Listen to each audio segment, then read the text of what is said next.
Hi guys, it's Mrs. Kushner, and today we are going to take a look at evidence in argumentative writing. Make sure you have your notes ready to go, and let's get started. In this video, you will learn the difference between a fact and an opinion, and you'll also learn several different types of evidence you might use in an argumentative writing piece. Let's dive in. So first off, fact versus an opinion. A fact is something that has been proven to be true. Somebody took the time to prove it to be true. That's a fact. An opinion, on the other hand, is a personal belief. It's not founded on proof. It's not founded on certainty. It is what one person believes. And we're going to use those facts to support our opinion. So first, let's look at an example of each. Here are two quotes taken from an opinion piece called Greedy Gardeners in the New York Times. First, we have the quote, "Though we pay bees not a penny, we are deeply in their debt."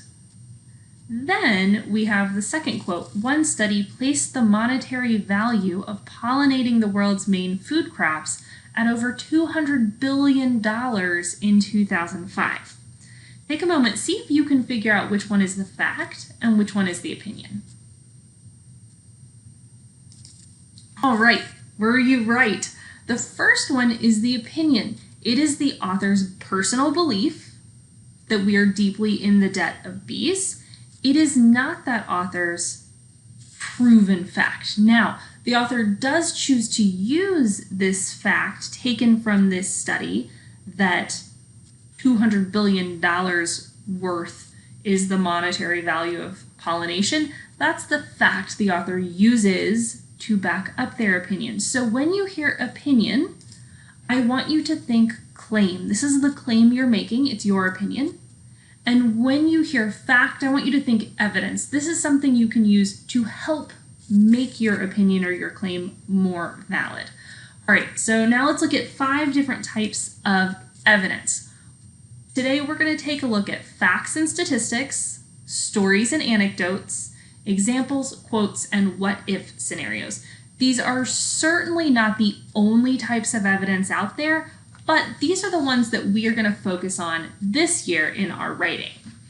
So first up is the fact and statistic. And I should say that if you want to see these examples in context, all you have to do is go look at our sample essays on whether college is worth it. That is where I got all of these examples from, in case you want to see them in context. So, on to fact or statistic.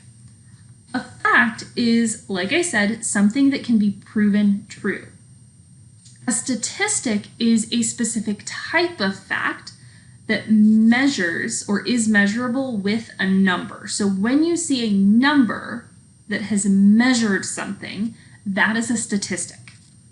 So for the claim, college graduates earn more money, we can use the statistic that's listed below. A 2014 study by the Economic Policy Institute estimated that people with 4-year college degrees earned 98% more per hour than those who did not finish college. Someone proved this true at that moment in time in 2014 and measured it at 98% more per hour. And the reason that people would use a fact or a statistic is to build that logical argument. And because statistics really are facts, they lend authority to your argument. You're saying, look, this is not just my opinion. This other person proved this thing to be true, which helps support my argument. Now, in the opposite direction, in the emotional direction, you can look at a story or an anecdote. And an anecdote is really just a very short, very interesting story. So in the case of saying and arguing why a gap year can help you find the right career path, the author went ahead and found somebody, Colleen Conroy, who had taken a gap year and tells the story of how she discovered her true passion was for writing, not geology. This plays definitely on people's emotions and helps people feel emotionally connected to what your opinion is. All right, third up is an example. So examples, they help clarify your argument. If you are making the argument that a college degree increases your job options, it can help people understand that claim better when they understand what you mean. And so here, we might give the example, oh, well, you can become a web designer, a real estate agent, a chef, and you don't have to have a college degree, but guess what? Having a degree is not going to prevent you from these jobs. They're still open to you, whether you have a degree or not. But there are other jobs like a teacher, an accountant, a doctor, an engineer that you only have access to with a degree. So giving examples helps clarify your argument. All right, next up, number 4 is a quote. So if you've made the claim, college allows students to try different career paths until they find one they're happy with, you might find a student who has had this experience to give you a quote. Now as a junior, I'm happier than ever. I am stimulated by my academic work and enthusiastic about my growth as a writer.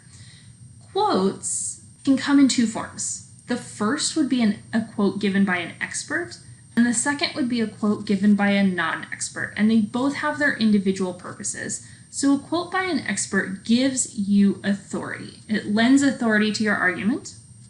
On the other hand, a non-expert won't necessarily have the authority. A junior in college doesn't have the authority to back up that claim, but they can tell about their firsthand experience, which pulls back on that emotional connection to an argument, and it fits really well with anecdotes. So oftentimes, if someone's telling an anecdote, they might incorporate a quote from somebody into that anecdote.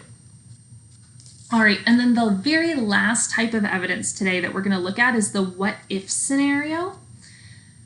And this is where you help people envision your argument. So if you say it's possible to save money during a gap year, you are going to help them envision how that could be true by saying, well, what if you got a job? Suppose you got a job that was 40 hours a week and it paid $10 an hour. And over the course of 1 year, that's a total of $19,200. If you could save half of that, $9,600, that could pay for a year of in-state tuition at many public four-year colleges. So you're clarifying your argument here, you're clarifying your reason, and you're helping build that very logical argument. So this goes into that logic and reason. All right. In this lesson, you have learned the difference between a fact versus an opinion, and you have learned about 5 different types of evidence. Finally, take action now. Write a question about today's lesson on your notes.